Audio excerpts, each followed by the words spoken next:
Good morning. It's Sunday, July 18th, and this is the Georgia Gang. I'm Russ Spencer in for Lori Geary. Governor Kemp launches his re-election campaign with a frontal assault on what he calls cancel culture, blaming Democrats for chasing this week's baseball all-star game to Denver. As COVID numbers increase, the government supports a grassroots plan to go door to door to talk up the vaccines. Some of the hesitant are not in a welcoming mood. And the Fulton County DA makes a fiery case for millions of dollars to deal with an historic backlog of homicide cases and the crime plaguing the region. Kathy, Martha, Theron, and Phil are here this week. The debate and discussion begin right now. From the Fox 5 studios, the Georgia Gang starts now. Well, the best players in baseball took their show to Coors Field this week, a tangible consequence of Democratic and corporate opposition to Georgia's new election law. Governor Kemp used the occasion to make a political point, and President Biden joined that fight in earnest this week. We should be celebrating baseball. With some $9 million in his war chest, Governor Kemp says his re-election campaign is about the future, hoping former President Trump's supporters will let bygones be bygones and give him some credit for his defense of election reforms that Democrats call voter suppression. Here's my commitment. Secure, accessible, and fair elections will always remain the foundation of who we are as a state. And I'm not backing down from this fight. 3 different ads from the RNC, a conservative group, and the Republican Senate campaign helped reinforce that message during the All-Star game itself. A radical left woke crowd took it all away. President Biden countered this week that Republican legislatures across the country, including Georgia's, are the ones doing the taking. This is election subversion. It's the most dangerous threat to voting and the integrity of free and fair elections in our history. They want to make it so hard and inconvenient that they hope people don't vote at all. That's what this is about. All right, let's bring in the gang. Theron, I want to begin with you this morning and your reaction to a quote on Fox 5 this week from your friend Brian Robinson, who called what he considers the Democrats' overreaction to Georgia's election law a kiss on the lips to Kemp's campaign at a time when he really needed it, when he was reeling. What do you say? Oh, there's Brian just, over-exaggerating again. Russ, I think one of the things that we got to be clear about, and I've been saying this for months on this show, is that the reason why the MLB decided to remove their All-Star game from the state of Georgia, particularly Cobb County, is because the Republican-led legislature passed a very restrictive voting bill, period. Now, let's be clear about what this ad is intended to do and who it's aimed at. It's not necessarily a general election ad. I think that Governor Kemp knows that he's got to fire up a Republican base, many of which still support him, but there is a sector, a large fraction of the base, Russ, that are Trump supporters that don't support him as much as he would like them to right now. And so what you saw was clearly something in his polling or something in his focus groups that said, hey, I want to come out and blame the MLB All-Star game being taken away from Georgia on Democrats, which is a false narrative, but it's a way for him to fire up his Republican base. And he's also got to be worried about the Trump factor that's going to be very prevalent in his primary. Martha, your reaction to that, and on Wednesday of this week, some 150 U.S. companies, including big ones like Pepsi, Amazon, Target, signed on to a letter supporting an update to the Voting Rights Act. Are Republicans in danger of being on the wrong side of this election reform issue, do you think? No, I don't think so. And of course, the ads are interesting because nobody watched the All-Star game. It was the worst ratings that they'd ever had. So it might have been a waste of money on that side. But the president concerns me because the kind of hyperbole and exaggeration that he used sounded a lot more like President Donald Trump than it did President Joe Biden. So he's got to be concerned about getting his base out because they're very upset with him that they don't feel like he stood behind HB1 as much. As far as the letter goes related to the Voting Rights Act, the Supreme Court voted a number of years ago when the Democrats had control of everything the last time, and they haven't acted. They need to act. The Voting Rights Act needs to be updated, but it has some guidelines from the Supreme Court to do that. Kathy, your reaction, and are you concerned that Democrats may have overplayed their hand politically? And what do you make of Secretary of State Raffensperger tweeting late this week that Fulton County Election Director Richard Barron should be fired immediately? when in doubt, fire Richard Barron. That's sort of the message of Republicans about, if they can't think of something good to say, they just kick that guy. I feel like Democrats haven't overreacted. We're on a course of mutually assured destruction because we can't sit down at a table and talk about what our goals are in terms of getting the most amount of people access to elections. And that is not what the Republicans did in their bill here, nor in the many states across the country. I want to say my client, Fair Fight Action, along with States United Action and United to Protect Democracy, launched a website this week called notanaudit.com to show the linkages between the insurrection, between these bills across the country, and the audits that continue to plague us because they're not warranted. I hope people will check it out. Christine Todd Whitman is one of the co-founders of one of the organizations, and in another one, the board of advisors is probably half Republican. So it's a bipartisan effort to help people understand that things are not settled, and we really need to look at federal legislation to establish some boundaries here. All right. Phil, you heard Theron mention the ongoing tension between Governor Kemp and former President Trump. Do you think Brian Kemp can move past Trump's displeasure with him for not supporting the former president's false claims that the election was stolen? I think an incumbent governor has a lot of power, so you can never count anybody out. But I do have to counter my friend Theron's myth that he keeps promoting that our election integrity law is a voter suppression law, and I know Kathy buys into that. That's just wrong, and I hope that a lot of Democrats push back too, because they didn't like the boycott of the Atlanta and the Braves not being able to play in the All-Star game. So I think let's look at a brief example, Russ. We had 2 runoff elections for state legislative seats last Tuesday, and both sides worked very hard, spent a lot of money, targeted voters. Thousands more voters voted in this runoff than they did in the general election. I think that's very interesting. Where's the suppression? There is no suppression. That is interesting. Theron, what also is interesting... Can I respond to that just real quickly? Please, go ahead, yes. I'm sorry. That election was not administered under the rules of the Senate bill that passed in our General Assembly this year because it started prior to the bill becoming law. So we can't use that as a comparison. That has no bearing on it. I mean, the runoffs always have low turnouts, and there was no suppression. Well, let me throw out a question. Well, and Kathy... Go ahead. But Kathy, thank you again for always correcting Phil, who likes to, spread fake news on this TV show.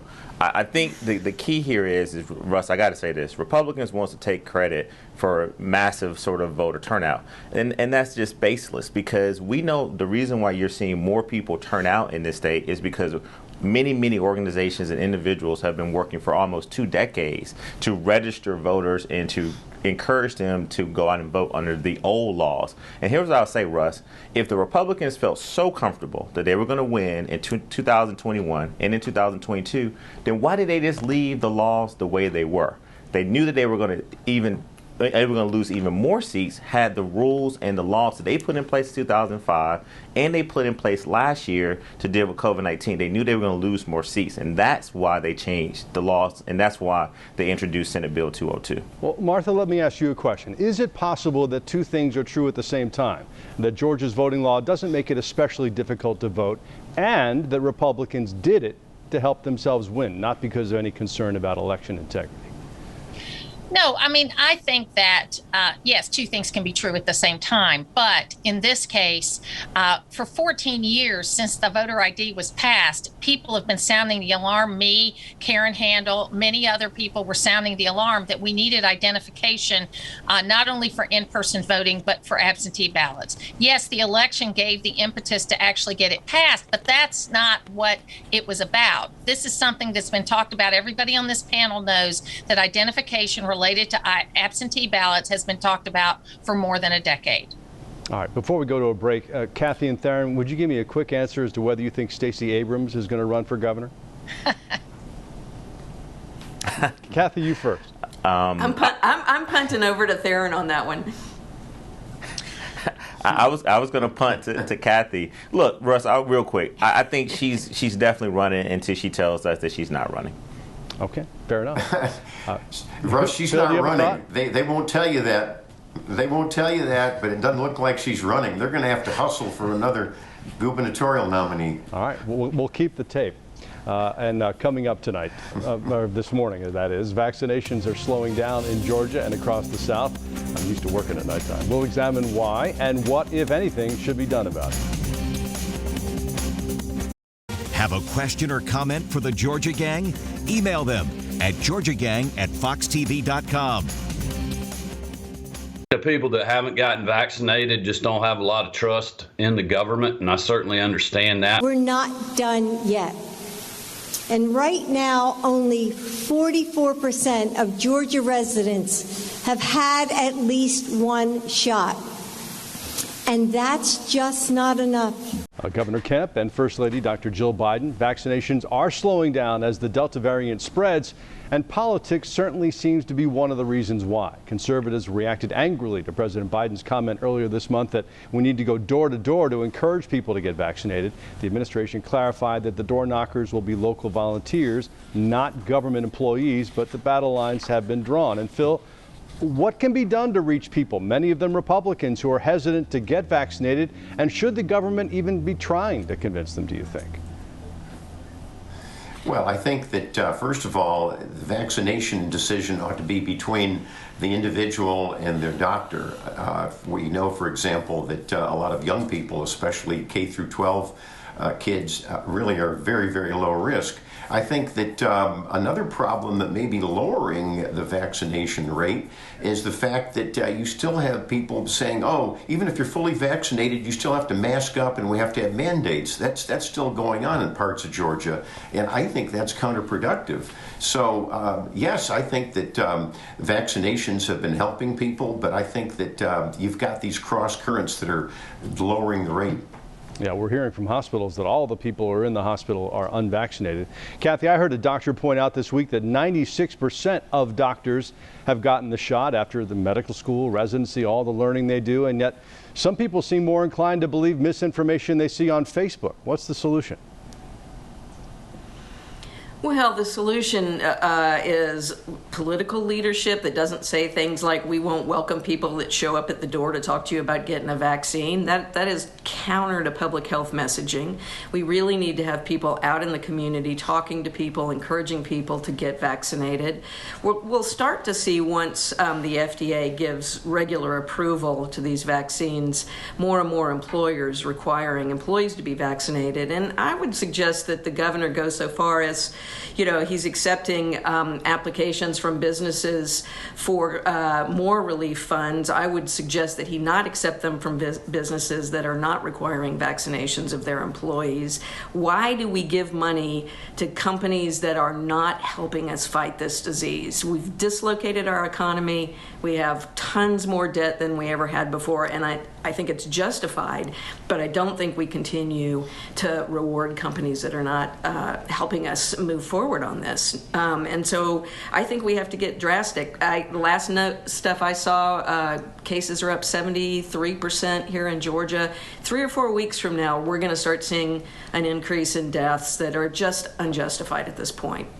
Martha, what do you think about employers mandating vaccines? And I'm interested in your thoughts about that crowd at CPAC that cheered the mention that the government didn't meet its vaccination goal. What should we make of that?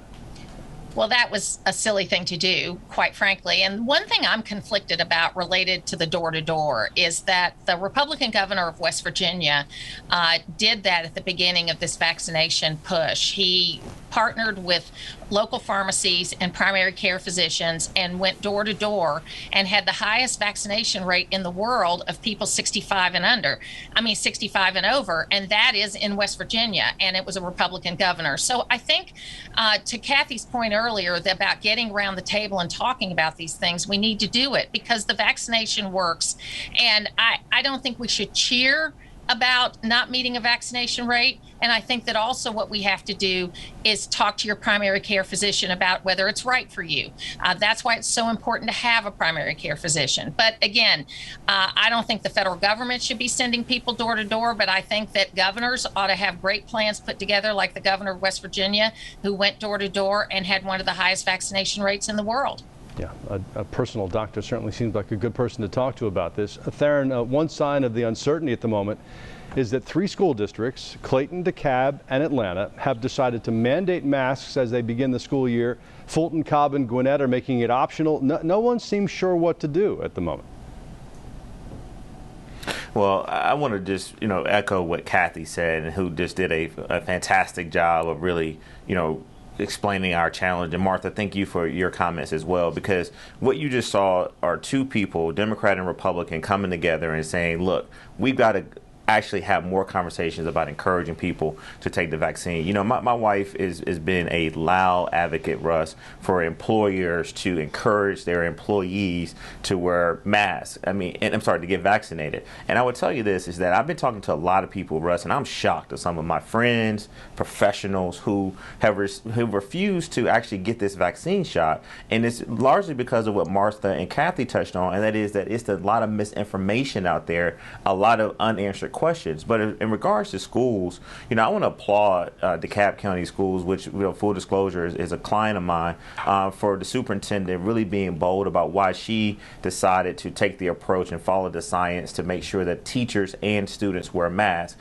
But Russ, to your point, what you're seeing other school districts do, like Gwinnett and Cobb, and I think Fulton as well, making it optional, it does give them a little flexibility to try to meet somewhere in the middle. And so ultimately, I think that the number one goal of these superintendents, these teachers, and these faculties is to make sure that these kids are safe and that the teachers are safe. Yeah. And so ultimately, I think you'll see more and more conversation about this as we move forward. Well, and the realization that we are all in this together despite our disagreements. All right, Theron, thank you.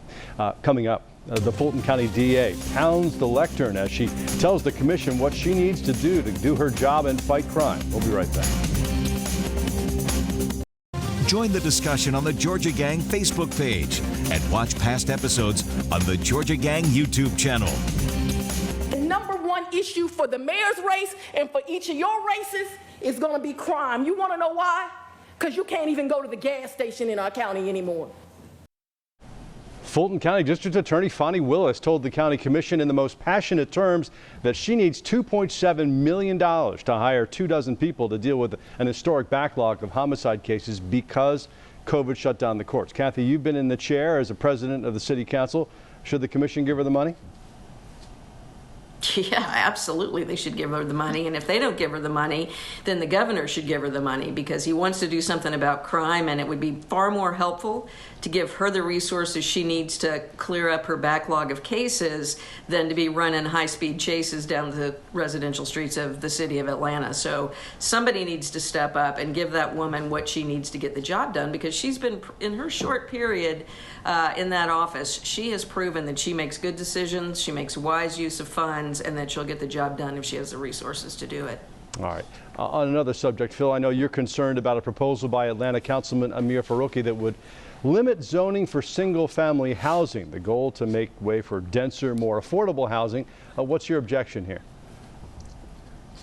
Well, I've got a couple objections, but I do want to echo Kathy. I'm going to agree with her. I think that DA Fonnie Willis ought to be shouting that from the rooftops. There is a gang crisis, and I'm glad she said what she said. But with regard to Councilman Faruqi's plan, this is a radical idea to change neighborhoods in the city of Atlanta from single-family homes to multifamily housing. And this traditionally is done through these neighborhood planning units on a case-by-case basis. What he's trying to do is just reclassify 1,800 parcels all over the city of Atlanta and bypassing the neighborhoods. And I just think that ought to be the first topic of discussion with council people and with mayoral candidates, because this seems to be a trend not just in Atlanta with urban planners. They want to put in so-called affordable housing in bust-up neighborhoods, but it's also going on in other cities in Georgia and around the country. So So I hope that if it isn't broke, don't fix it. And I think that we ought to continue to use the neighborhood planning units, the NPUs, to do these type of changes on parcels if it's necessary. Theron, what's your take on that? Well, you know what's one of the good things we have a chance to do, Russ, on this show is to really sort of respond, sort of counteract when a panelist sort of make a claim. And one of the things that I want to do is that Phil definitely definitely has a right to have his opinion. But I did reach out to Councilman Amir Faroqi, and one of the things that he said, Russ, and this was a tweet that he sent back to Phil, is that basically this legislation that he introduced was introduced in a public meeting, so transparency was key.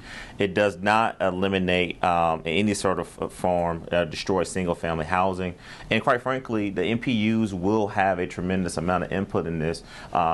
Russ, and more importantly, what the councilman is saying is that he wants to look at this because there is a density issue that we have in the city of Atlanta, but it's in no way going to eliminate single-family homes. It's going to be a very public process. I think they're going to have 2 meetings. It's going to be carried out for weeks. And one of the things I think that we got to be careful of is that we don't use fear-mongering to try to create, different cities within the city of Atlanta to use this one zoning issue. And so the councilman was pretty adamant that you need to read the proposal. His intentions. Go ahead. No, I have read the proposal. It bypasses the NPUs. Let's get it straight. Read the proposal. This would bypass the neighborhood planning units. Be honest about it. So yeah, I'm always very honest, Phil. But I think that the key thing here is that it's going to be a public process. I talked to the councilman directly. Phil, I encourage you to do so as well. And make sure that we don't mislead the public and make sure people understand that this process is going to be fluid. And it's going to go through his committee, which he's the chair of. All right. All right, thank you. Let me bring Martha into this. We're in the political season in the sense of fundraising, certainly. The Atlanta mayoral race later this year and governor and U.S. Senate next year. Martha, I know you spoke this week on your radio program to a state senator who's running for lieutenant governor, who's running into some headwinds from former President Trump.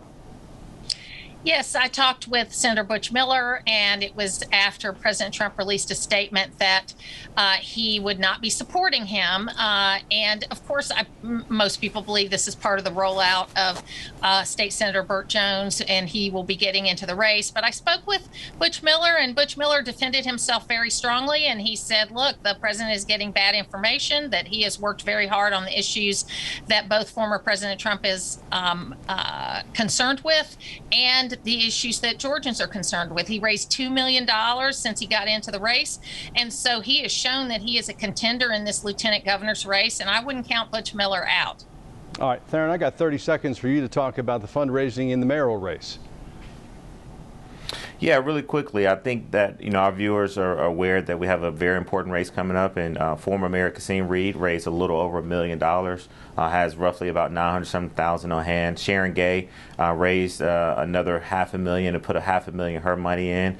Andre Dickens, who jumped in the race, city councilman, raised roughly about $600,000, a little over that. And Antonio Brown, city councilman, who's running, raised roughly about $300,000, pretty close to $400,000. And city council president Felicia Moore had a good showing as well, a little under $300,000. And so I think one of the things that Phil will agree with me on is that it's not how much money you raise, it's how much you're able to not spend and have cash on hand. And Kathy showed us that was very important when she ran recently. Yeah. So just want to give our viewers that update. Talking about the U.S. Senate race, Reverend Warnock, Senator Warnock, has $10 million on hand, apparently. That's the latest number that I saw. All right, coming up, winners and losers when we come back. Time now for the week's winners and losers. All right, we have a little more than 2 minutes. Kathy, you go first.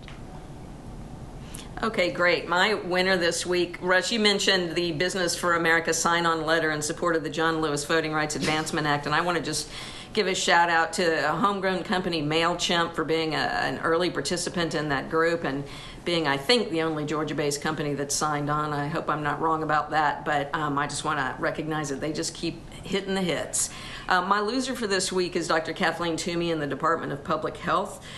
They fired Jennifer Dalton, a longtime state attorney who was advising them on open records and transparency, as well as some of the competitive bids that they needed to get out there.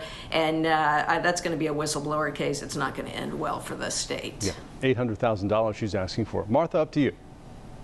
Yeah, I want to make my winner this week, the Fulton County DA, Fannie Willis. I mean, I think she stood up for the people of Fulton County as an old Atlanta girl. It's good to see her speaking truth to power in that way and being able to stand up for the safety of the people in her area. I think that's great. And then the loser is the All-Star game. I mean, nobody watched. A lot of money was spent and things are happening. So they are a loser for this week. All right, Phil, you and Theron split 50 seconds.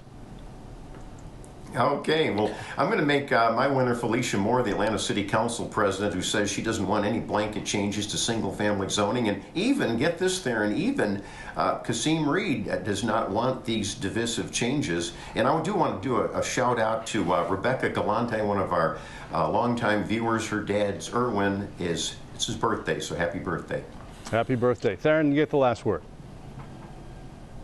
Yeah, Saturday marked the 1-year passing of Congressman John Lewis, and just definitely want to make sure I recognize that. And also in San Diego, they're doing a christening for him for the U.S. naval ship, so definitely want to get that in this week. All right, thanks to all of you, and thank you for being with us this morning. Have a great day. Fox News Sunday is next.